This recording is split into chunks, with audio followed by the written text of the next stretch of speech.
Hello, everybody, and welcome to this week's review of Bleach, Chapter 652, Digital Suicide Scene 6. Now, this chapter is fairly simple, and you could say it gets broken into, let's break it down piece by piece. The first part pretty much has Nanao, go after Baro with the sword. Now, from Baro's point of view, it looks like the sword is shining so brightly that you can't, you could barely, you can't even see the sword. And so Nanao's like, well, it pretty much says that the sword reflects the ability of a god it's facing off against. So if it's reflecting the light from your eyes, that means that it's diffusing the light that you're emitting. And friggin' Baro does some weird, head turn thing while he says, oh, well, I don't understand what you're implying, but thanks for referring to me as a god. And then she just rushes in with no plan whatsoever to attack Baro. Then we see a scene of Nanao's mom giving someone the sword. Most likely, as we all know, would probably end up being, or should I say we know, is Karaku. And Nanao's sitting there in the house listening in on the conversation. She sort of notices, and my mom sort of had a kimono looking like that, but it could be found anywhere, so maybe.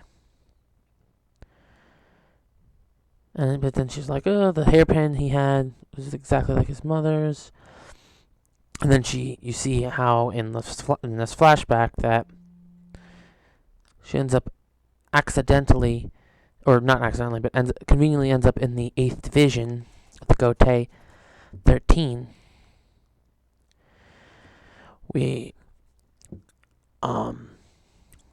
Which is odd because, upon entering the academy, she couldn't make a Zanpakuto. But despite this, she was able to, she was trying to go into the Keto Corps because, she had a, very talented in Keto. But somehow she ended up assigned to Squad 8, which, as conveniently, is captain of the Gotei 13.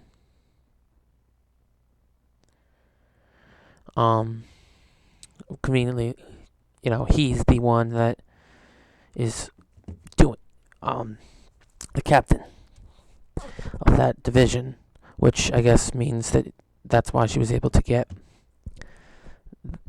in there.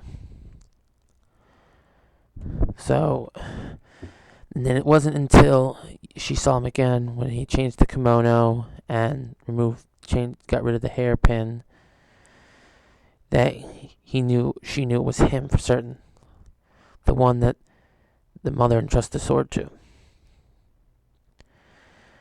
So then we finally get back to her, and she swings the quote-unquote sword, as Baro exclaims that there's no sword that can cut me. But it manages to slice off his hand, and the hand disperses greatly into like reishi. So, and then it wasn't upon that he realizing that he's not going to waste his time, that the sword does not have a blade, and he's just not going to waste his time. So he prepares some sort of attack while taunting her that you wasted your opportunity. And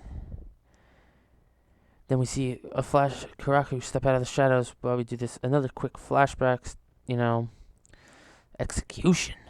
Yeah, the central, we talk, flashback of some sort of execution. And apparently someone was executed for the disappearance of the sacred treasures, which probably was the sword, which is why he blames himself.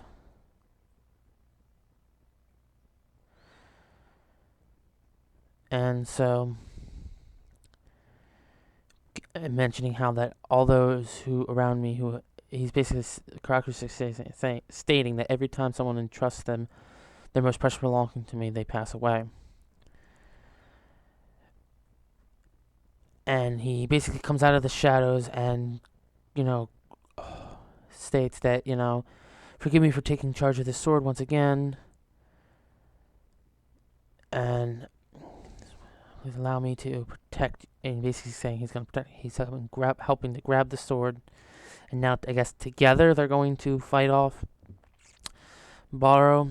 So I mean, it's at least she didn't just go straight in and say, "Hey, I'm gonna kick ass because now I have a plot convenient bomb Zanpakuto that I just now got and have never used once in my life or had any training with." Then that's good. Also, it's not gonna be a solo mission. It's gonna be Nano and Karaku fighting together to take out Baro, which is good. But again, it goes back to that whole thing I said in a previous review, stating that Karaku, or that the vice captains seemingly are getting their time to shine by helping out their captain defeat these elites for the Quincy's. So overall, I thought this was an okay chapter. It wasn't like it wasn't the most exciting, but it also wasn't terribly bad. So hope you all enjoyed this review, and hope to see you next week.